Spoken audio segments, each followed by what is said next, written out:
Assalamualaikum warahmatullahi wabarakatuh. Perkenalkan, nama saya Cahyudi Nugroho dengan NIM 2022011071. Di sini saya akan menjelaskan tentang teori Francis Alcazu. Francis Alcazu adalah warga negara USA keturunan Cina. Dia adalah sarjana filsafat, antropologi, kesusastraan Cina klasik, dan psikologi. Dengan keahlian dalam ilmu tersebut, Su menyusun konsep kepribadian timur sebagai alternatif konsep kepribadian menurut psikologi barat. Teorinya disebut teori kepribadian Zen dari sastra Cina, yang berarti manusia yang berjiwa selaras, manusia yang berkepribadian. Struktur kepribadian dan jiwa manusia timur digambarkan oleh Su sebagai lingkaran-lingkaran yang konsentris, dengan tiap-tiap lingkaran yang menggambarkan suatu alam kehidupan jiwa manusia dengan berbagai macam isinya, seperti persepsi, tanggapan, pengetahuan, ingatan, hingga keinginan-keinginan dan nafsu manusia. Konsep kepribadian timur ini dimaksudkan untuk menganalisis jaringan terkait antara jiwa manusia atau individu dan lingkungan sosial budayanya, dengan tujuan untuk menghindari pendekatan terhadap jiwa atau kepribadian manusia yang hanya sebagai suatu objek yang terkadang dalam batas individu yang terisolasi dan terlepas dari masyarakat dan budayanya. Hal ini sering disebut sebagai pendekatan individual, dan hampir sama pendekatan barat bersifat pendekatan individual yang sesuai dengan faham yang dianut oleh bangsa barat, yakni faham individualisme dan liberalisme. Dengan demikian, pendekatan dengan konsep kepribadian timur merupakan sebuah pendekatan sosiokultural. Manusia adalah makhluk sosial budaya. Su menjelaskan konsepnya dengan menggambarkan lingkungan alam kehidupan jiwa atau kepribadian manusia itu dengan 8 lingkaran yang konsentris. Lingkaran-lingkaran tersebut hanya merupakan teknis untuk analisis, dan dalam kenyataannya tidak matematis. Gambar bukan lingkaran persis, melainkan gambaran-gambaran yang mengelilingi individu. 8 konsep lingkaran tersebut diuraikan lebih jauh sebagai berikut. 1. Lingkaran ketujuh sebagai pusat dan paling dalam, berisi mengenai semua cipta, rasa, karsa yang semula disadari, tetapi kemudian ditekan ataupun didesak masuk ke dalam ketidaksadaran dan lama-kelamaan menjadi hal yang tidak disadari. Lingkaran ini secara tidak langsung menggambarkan kehidupan jiwa yang tidak disadari. Kemudian lingkaran ke-6 terletak di luar lingkaran ke-7, masih sepusat dengan lingkaran ke-7, merupakan lapisan bawah sadar atau subsadar, berbatasan dengan lingkaran ke-5. Isinya hampir sama dengan lapisan ke-7, hanya berbeda tingkat ketidaksadarannya. Disebut sebagai lapisan tidak sadar. Lapisan ke-6 dan ke-7 disebut mirip dengan konsep Sigmund Freud sebagai lapisan Das Es atau Id. Selanjutnya lingkaran ke-5 menggambarkan lapisan kesadaran jiwa, tetapi tidak dinyatakan, berisi kesadaran mengenai pikiran-pikiran dan gagasan-gagasan yang disadari penuh oleh individu yang bersangkutan, tetapi tidak pernah dinyatakan kepada orang lain siapapun, jadi tetap disimpan saja dalam kesadaran. Beberapa alasan mengapa isi kesadaran tersebut tidak pernah dinyatakan kepada orang lain, antara lain, individu takut salah atau takut dimarahi orang lain, atau malu karena mempunyai maksud jahat. Individu enggan menyatakannya karena tidak yakin akan mendapat respon yang baik, atau takut ditolak. Individu malu karena takut ditertawakan oleh orang lain. Individu tidak mempunyai atau tidak menemukan kata-kata atau perumusan yang cocok untuk menyatakan gagasan tadi kepada orang lain. Selanjutnya, lingkaran lapisan keempat disebut sebagai lapisan kesadaran yang dinyatakan, berisi pikiran-pikiran, gagasan-gagasan, perasaan-perasaan, dan sebagainya, yang merupakan bahan untuk berkomunikasi dengan siapapun, baik di rumah, di sekolah, di tempat kerja, di masyarakat, dan sebagainya. Poin kedua dapat dinyatakan secara terbuka kepada orang lain, dan dapat diterima dengan mudah oleh sesamanya, seperti rasa simpati, kegembiraan, kemarahan, pendapat, gagasan, keinginan, dan sebagainya.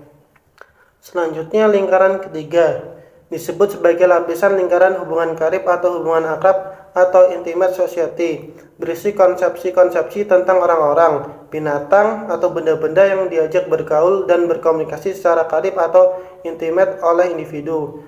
Pergaulan karib tersebut biasanya dapat dipakai sebagai tempat pelindung, tempat mencurahkan isi hati, tempat untuk menghilangkan tekanan batin, ataupun kesulitan hidup yang dihadapi.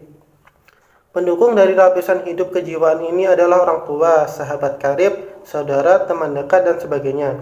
Ada individu yang berhubungan karib dengan hewan, seperti anjing, kucing, kuda, burung yang disebut sebagai hewan kesayangan atau dalam bahasa Jawa disebut kelangnan. Hubungan psikologis yang akrab juga diperlukan untuk membangun hubungan cinta dan kemesraan, termasuk untuk dapat berbakti kepada Tuhan Yang Maha Esa, yang merupakan kebutuhan mendasar dalam kehidupan manusia.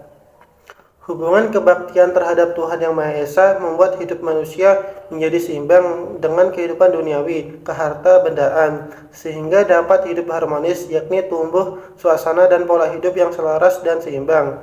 Lingkaran ini sebagai dasar kehidupan kerohanian dengan lingkaran keempat sebagai dasar untuk membangun suasana homeostatis psikologis atau kehidupan pribadi yang aman, tentram, harmonis, stabil sekaligus dinamis.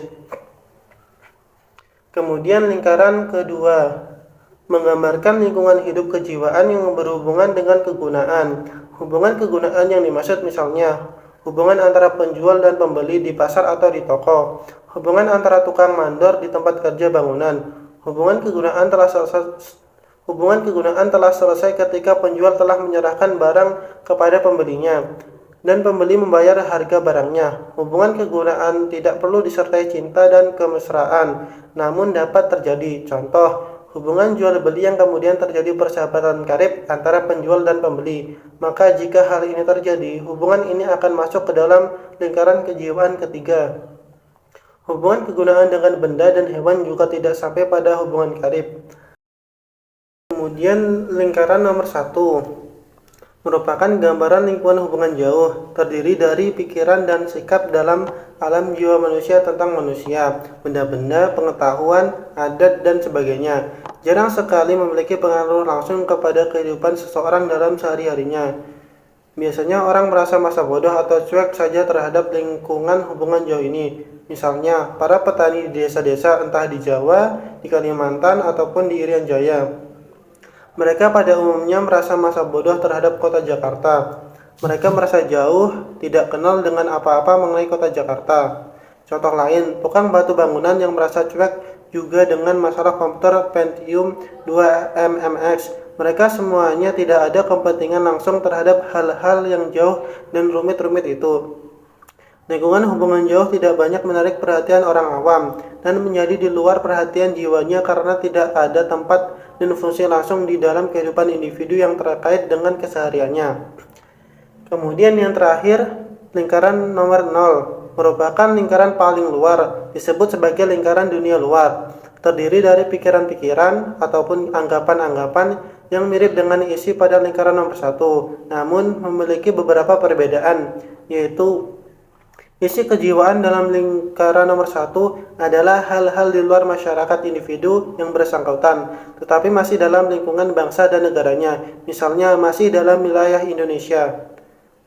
Isi kejiwaan dalam lingkaran nomor 0 telah terletak di luar masyarakat dan negara bangsa dari individu yang bersangkutan. Misalnya, bagi orang atau bangsa Indonesia dihubungkan dengan negara-negara lain, misalnya USA, Jepang, Australia, Inggris, Prancis, dan sebagainya. Sehingga hal-hal mengenai luar negeri tadi sudah sangat jauh dari kehidupan orang awam. Bagi orang-orang tertentu, mungkin ada hal-hal yang masuk dalam alam kejiwaannya. Misalnya, bekas mahasiswa di luar negeri, tentu ia mempunyai kenangan-kenangan yang selalu masuk dalam kesadaran jiwanya. Tanggapan-tanggapan orang mengenai hal-hal yang ada di luar kejiwaannya tentulah masa bodoh atau tak ambil pusing. Misalnya, tanggapan tukang becak di Wates atau Bantul terhadap USA, Jerman, Rusia, Cina, dan sebagainya tentulah masa bodoh saja. Artinya, hal-hal mengenai luar negeri tadi hampir semuanya berada di luar kesadaran jiwanya atau mereka tidak tahu menahu. Dengan konsep psikososiogram tersebut di atas, Su mengusulkan atau mengajukan konsep kepribadian timur sebagai alternatif dari konsep kepribadian barat. Konsep kepribadian timur ini adalah konsep Zen. Konsep kepribadian menurut ajaran agama Buddha di Cina. Dalam kebudayaan Cina, Zen berarti manusia yang berjiwa selaras, manusia yang berkepribadian. Kesimpulannya, konsep kepribadian timur dengan teori Zen ini, yakni manusia yang selaras dan berkepribadian itu adalah manusia yang dapat menjaga keseimbangan hubungan antara diri kepribadiannya dengan lingkungan sekitarnya, terutama lingkungan sekitarnya yang paling dekat dan paling serius. Kepada siapa dapat mencurahkan rasa cinta, kemesraan, dan baktinya. Baiklah, sekian yang dapat saya sampaikan. Saya akhiri. Wassalamualaikum warahmatullahi wabarakatuh.